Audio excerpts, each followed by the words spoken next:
जय माता दी। हर हर महादेव।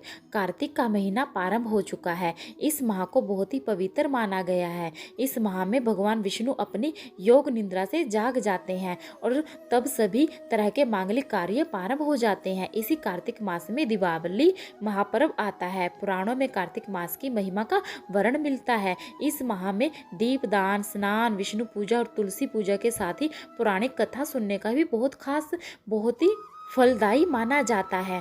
आओ पढ़ते हैं कार्तिक मास की कथा। एक नगर में एक ब्राह्मण दंपति रहते थे।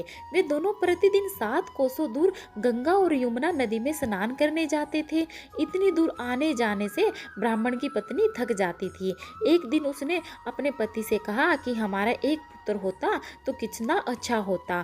पुत्र के बहू आती तो हमें घर वापस जाने पर खाना बना हुआ मिलता और बहू घर का काम भी कर देती। अब पत्नी की बात सुनकर ब्राह्मण ने कहा कि तूने बात तो सही कही है, चल मैं तेरे लिए बहू ही ला ही देता हूँ।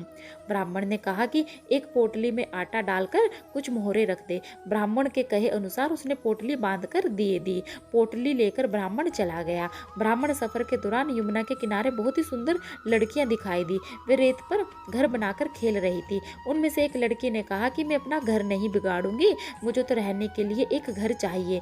लड़की की बात सुनकर ब्राह्मण मन ही मन सोचने लगा कि बहू बनाने के लिए यही लड़की उचित है।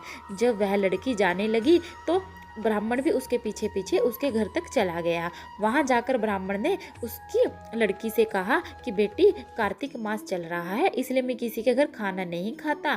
मैं अपने साथ आटा लेकर आया हूँ। तुम अपनी माता से पूछो कि क्या वह मेरे लिए आटा छानकर 4 रोटी बना देगी। यदि वह मेरा आटा छानकर रोटी बनाएगी तो मैं ही रोटी खा लूंगा। लड़की ने जाकर अपनी माँ को ये सारी बात बताई। माँ ने कहा उचित है, जाकर ब्राह्मण देव से कह दो कि वह अपना आटा दे दे, मैं रोटी बना दूंगी। जब वह आटा छानने लगी तो आटे में से मोहरे निकली।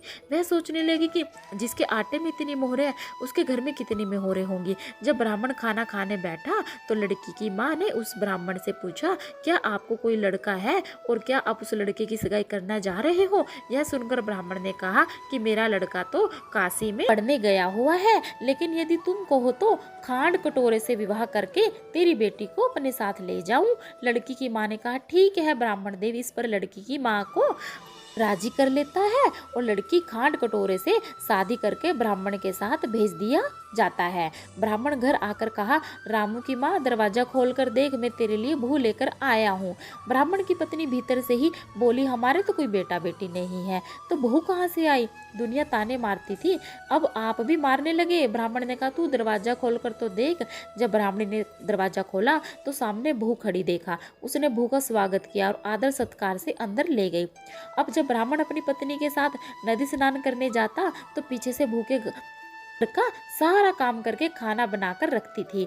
वह उनके कपड़े धोती, रात को हाथ पैर भी दबाती थी। इस तरह बहुत दिन बीत गए।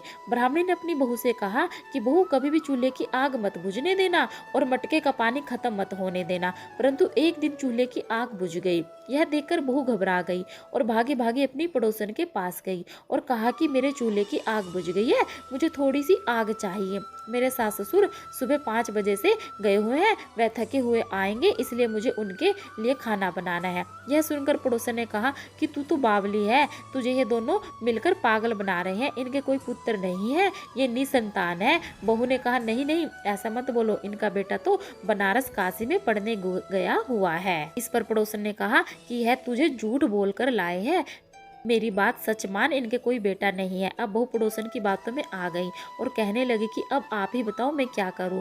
पड़ोसन ने कहा कि करना क्या है, जब तुम्हारे सास ससुर आए तो जली हुई रोटी बनाकर देना और बिना नमक की दाल बनाकर देना, खीर की कड़छी दाल में और दाल की कड़छी खीर में डाल देना। पड़ोसन ने उसे अच्छे से सिखा पढ़ा लिखा दिया। फिर जब उसने सास ससुर के घर आए तो उसने ना तो उनका आदर सत्कार किया, ना ही उनके कपड़े धोए। जब उसने सास ससुर को खाना दिया तो सास बोली, बहू आज यह रोटियां जली हुई क्यों है और दाल भी अलूनी है।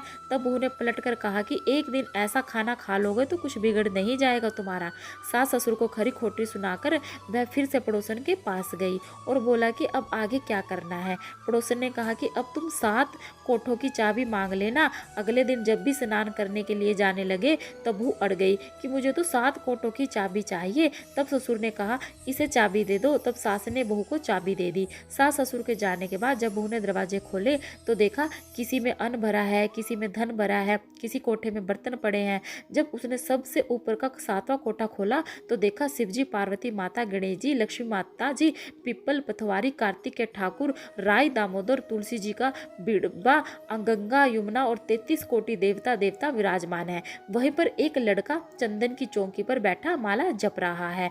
यह सब देखकर उसने लड़के से पूछा, प्याज लहसुन का भोजन, लड़का बोला कि मैं तेरा पति हूं, अभी दरवाजा बंद कर दे, जब मेरे माता पिता आएंगे तब दरवाजा खोलना माना गया है। सब देखकर कार्तिक के महीने में हमें उड़द दाल, चना दाल, छोले वगैरह ये सब नहीं खाने चाहिए, यानी कि जिसके 2 दल हो जाते हैं, जैसे कि मटर, राई आदि का हमें सेवन नहीं करना चाहिए।